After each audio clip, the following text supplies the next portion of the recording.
독일이 굴욕을 당했습니다.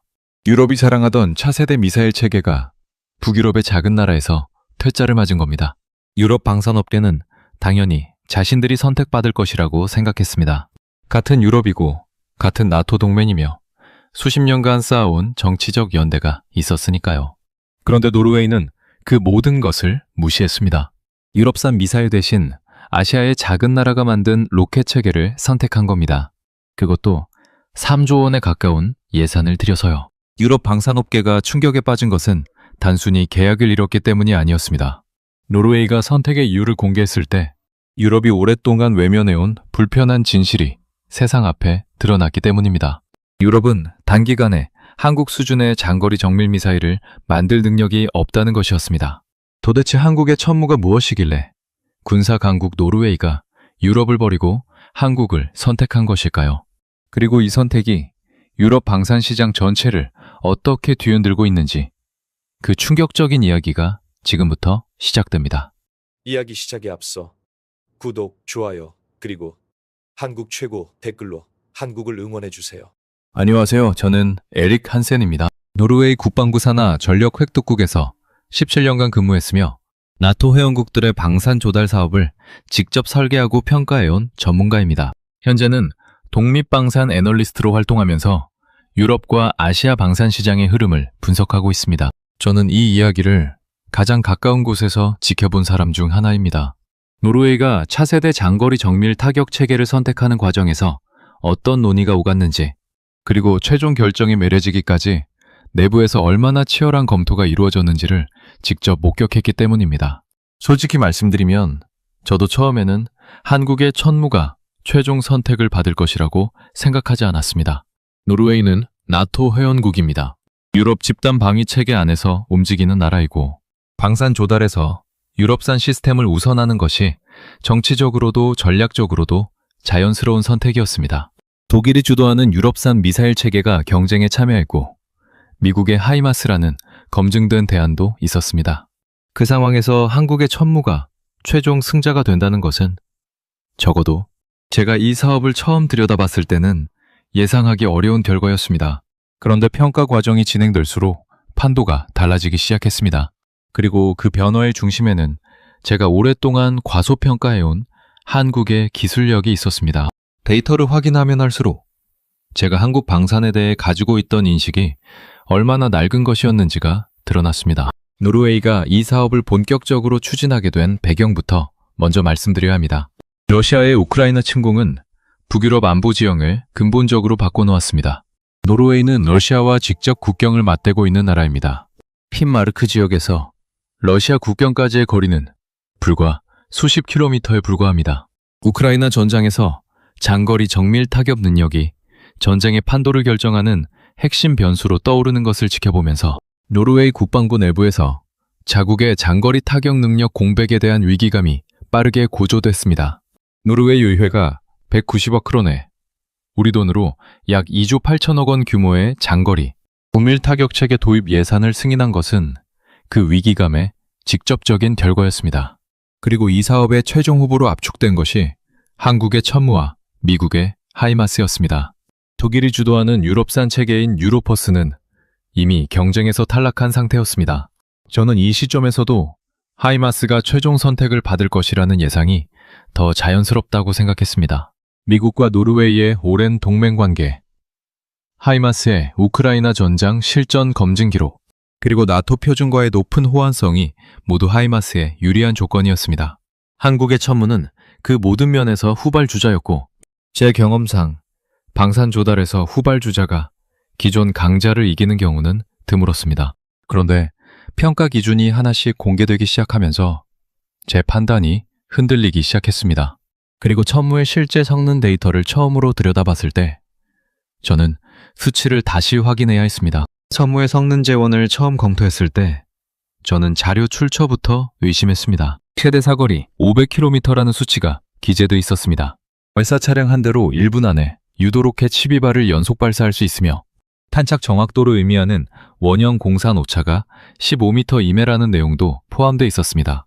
저는 이 세 가지 수치를 동시에 충족하는 다연장 로켓 체계가 실제로 존재한다는 것을 처음에는 받아들이기 어려웠습니다. 사거리와 정확도는 통상적으로 트레이드오프 관계에 있습니다. 사거리가 길어질수록 탄착 정확도를 유지하는 것이 기술적으로 더 어렵습니다. 500km 사거리에서 15m 이내에 원형 공산 오차를 달성한다는 것은 세계 최고 수준의 정리, 유도 기술을 보유한 나라들도 쉽게 구현하기 어려운 기준이었습니다. 저는 복수의 경로를 통해 이 데이터를 검증했습니다. 한국방위사업청의 공식 시험평가 보고서, 그리고 폴란드 도입 과정에서 공개된 기술평가 결과를 교차 분석했습니다. 결과는 동일했습니다. 수치가 틀린 것이 아니었습니다. 노르웨이 평가단 내부에서도 동일한 반응이 나왔습니다. 처음 천무의 성능 데이터를 받아든 평가단. 일부는 측정 방식에 문제가 있는 것이 아니냐는 의문을 제기했고 추가 검증을 요구했습니다. 동일한 조건에서 반복 평가가 이루어졌고 결과는 바뀌지 않았습니다. 그제야 평가단 내부에서 분위기가 달라지기 시작했습니다. 그런데 성능 수치보다 더 결정적인 요소가 따로 있었습니다. 노르웨이가 처한 실제 상황을 감안하면 단순히 성능이 뛰어난 무기보다 지금 당장 전력화할 수 있는 무기가 더 중요했습니다. 러시아와 국경을 맞대고 있는 노르웨이 입장에서 무기 도입, 일정의 지연은 단순한 행정적 불편이 아니라 실질적인 안보 공백을 의미했습니다. 노르웨이는 2027년에서 2028년 사이에 초도 물량을 인수하기를 강력히 원했고 이 납기 조건을 충족할 수 있는 업체가 어디인지가 평가의 핵심 변수 중 하나였습니다. 미국의 하이마스는 이 조건에서 한계를 드러냈습니다. 우크라이나 전쟁 이후 전 세계적으로 방산 수요가 폭발적으로 증가하면서 미국의 방산 공급망은 사실상 포화 상태였습니다. 하이마스를 포함한 미국산 무기체계의 대기 기간이 기존보다 크게 길어진 상황이었고 노르웨이가 요구하는 납기를 보장하기 어렵다는 것이 평가 과정에서 확인됐습니다. 반면 한국의 방산 대기업은 폴란드 수주 당시에도 계약상 납기를 정확하게 준수한 실적이 있었고 노르웨이가 요구하는 일정 내 인도가 가능하다는 것에 구체적인 공급망 계획으로 제시했습니다. 성능과 납기, 두 가지 핵심 조건에서 천무가 앞서기 시작한 것이었습니다. 그런데 저는 이 시점에서도 유럽 방산업계가 어떤 방식으로든 이 결과를 뒤집을 방법을 찾을 것이라고 생각했습니다. 방산 조달에서 정치적 압력은 경치적 평가만큼이나 강력한 변수이기 때문입니다. 유럽 국가들 사이에서 유럽산 방산 제품을 우선 구매하자는 이른바 바이 유럽 기조가 강화되고 있던 시점이었고 독일을 포함한 유럽 방산업계가 정치적 채널을 통해 노르웨이의 결정에 영향력을 행사하려 할 것이라는 예상이 자연스러웠습니다. 실제로 그런 시도가 있었습니다. 그런데 그것이 오히려 한국 천무의 경쟁력을 더 부각시키는 결과로 이어졌습니다. 그 과정에서 드러난 유럽 방산의 구조적 한계가 노르웨이의 결정을 더욱 확고하게 만들었기 때문입니다. 유럽 방산업계가 노르웨이에 압력을 행사하려 했을 때 노르웨이 내부에서 반론이 제기됐습니다. 그 반론의 핵심은 단순했습니다. 유럽산 대안이 실제로 노르웨이의 요구 조건을 충족할 수 있느냐는 것이었습니다.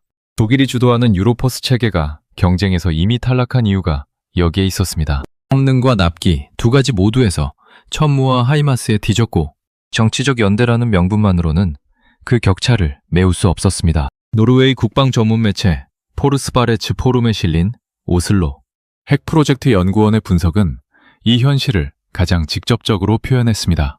유럽은 해당 분야의 전문성을 상당 부분 상실했다는 것이었습니다. 장거리 정밀 타격 미사일 분야에서 유럽이 수십 년에 걸쳐 투자를 게을리한 결과 단기간에 한국 수준의 시스템을 만들어낼 역량 자체가 없다는 냉정한 평가였습니다. 그 분석에서 특히 주목받은 것은 독일 유로퍼스 체계의 구조적 문제였습니다.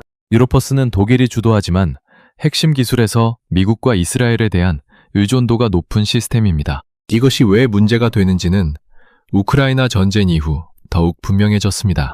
미국의 정치적 판단에 따라 무기 공급이 제한되거나 지연될 수 있다는 우려가 현실이 되면서 핵심 부품을 외국에 의존하는 무기 체계의 공급 안정성에 대한 신뢰가 크게 흔들렸습니다.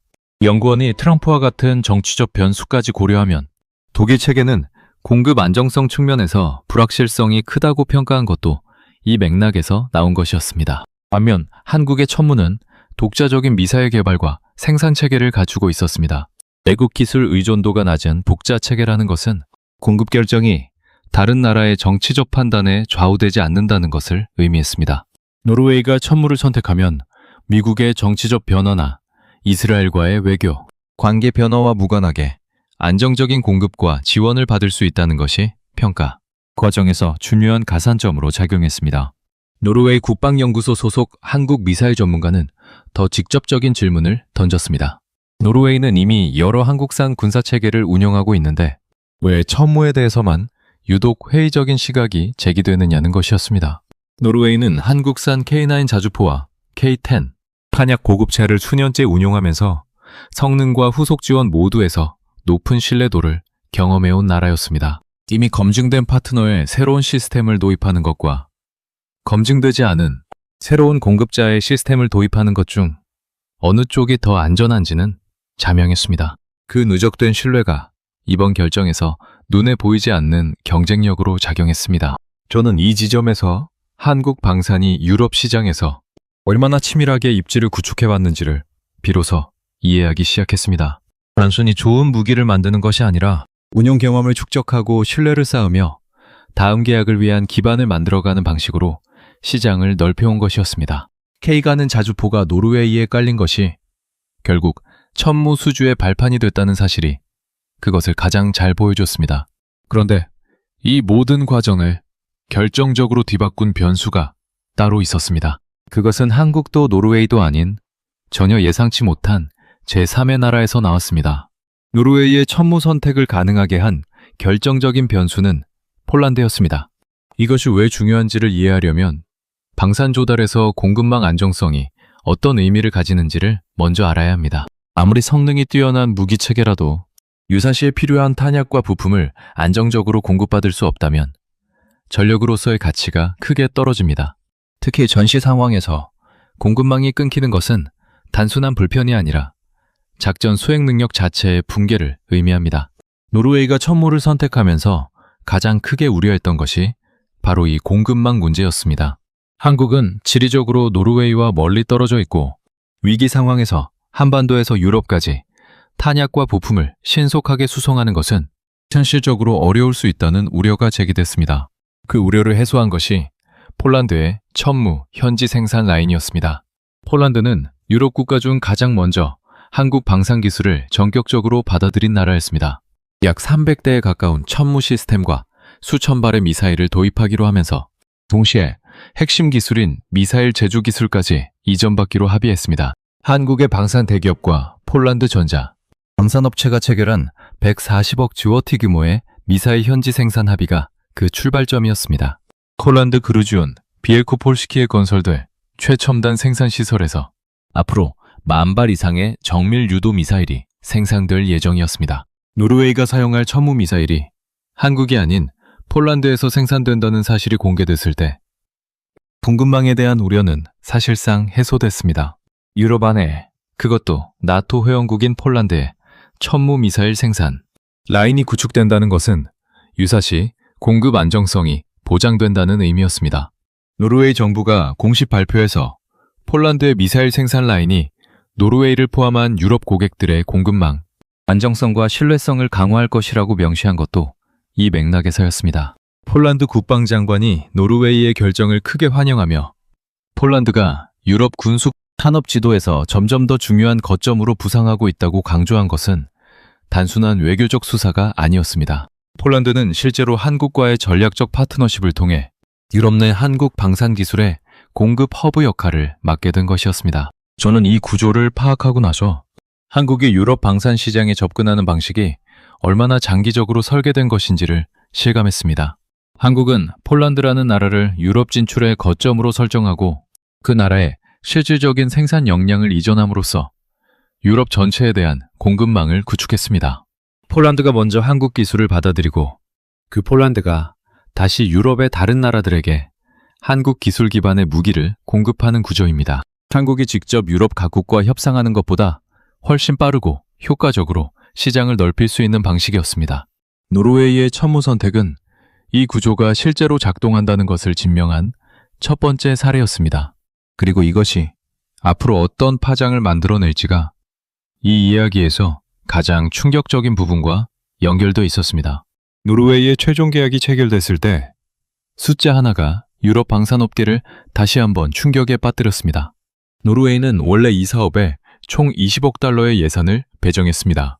그런데 한국의 방산 대기업과 체결한 천무 풀 패키지 계약 금액은 9억 2,200만 달러였습니다. 8사대 16문, 유도미사일, 종합, 군수 지원까지 포함한 완전한 패키지 가격이 당초 예산의 절반에도 미치지 않는 수준이었습니다. 10억 달러 이상의 예산이 남은 것이었습니다. 방산 조달에서 예산이 남는 것은 극히 이례적인 일입니다.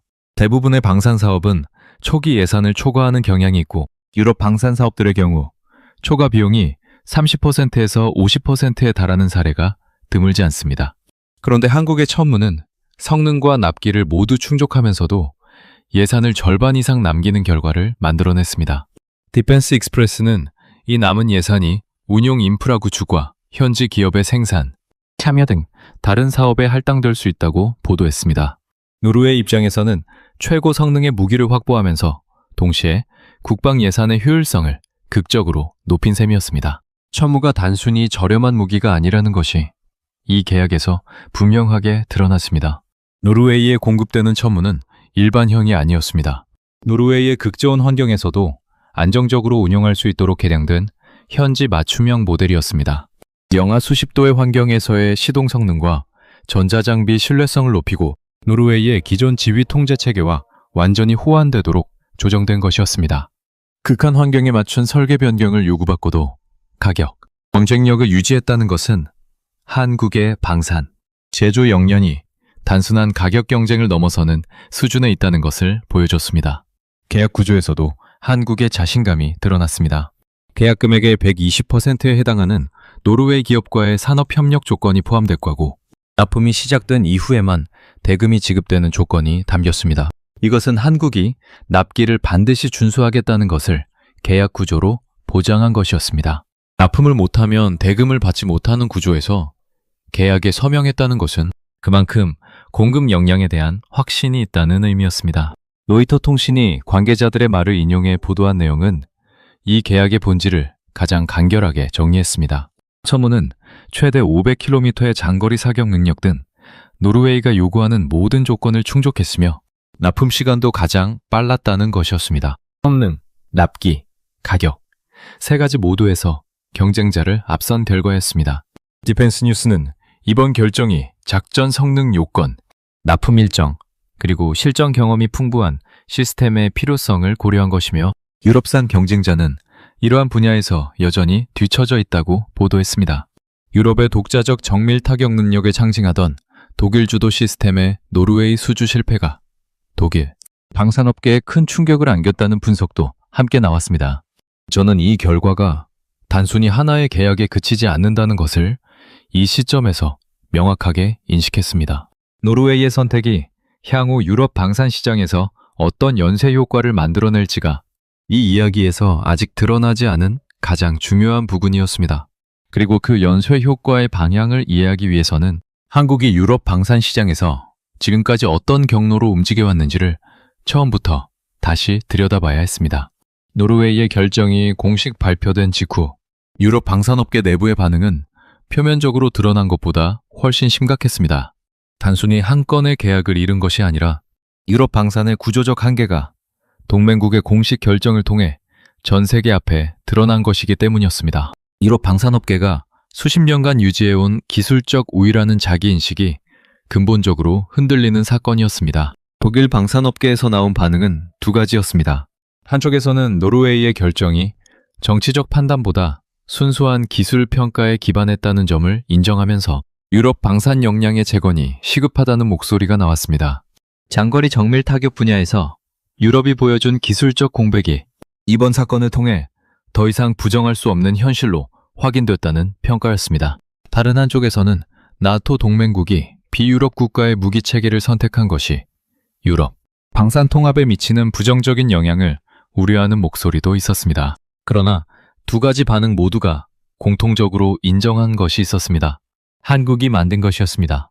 단기간에 유럽이 따라잡기 어려운 수준의 기술력을 보유하고 있다는 사실을 더 이상 부정하기 어렵다는 것이었습니다. 이 인식의 전환이 다른 유럽 국가들의 방산 조달 결정에 미치는 영향은 이미 나타나기 시작했습니다. 에스토니아는 이미 하이마스와 천무를 동시에 도입한 나라였습니다. 한국산과 미국산 체계를 병행 운용하면서 실전 조건에서 두 시스템을 직접 비교해 본 경험이 있는 나라였고, 그 경험이 다른 발트해 연안 국가들의 의사결정에 중요한 참고 자료로 활용되고 있었습니다. 네덜란드, 덴마크, 이탈리아 등이 유사한 장거리 정밀 타격 체계 도입을 검토하고 있다는 정보가 확인되면서 이들이 노르웨이의 선택을 어떻게 참고할지 방산업계의 관심이 집중됐습니다. 저는 이 흐름을 추적하면서 한국 방산이 유럽에서 구축한 네트워크의 실체를 비로소 완전하게 이해하게 됐습니다. 한국은 폴란드를 유럽 거점으로 만들면서 동시에 각국에서 한국산 무기 체계의 운용 경험을 축적해 나가는 방식으로 시장을 넓혀왔습니다.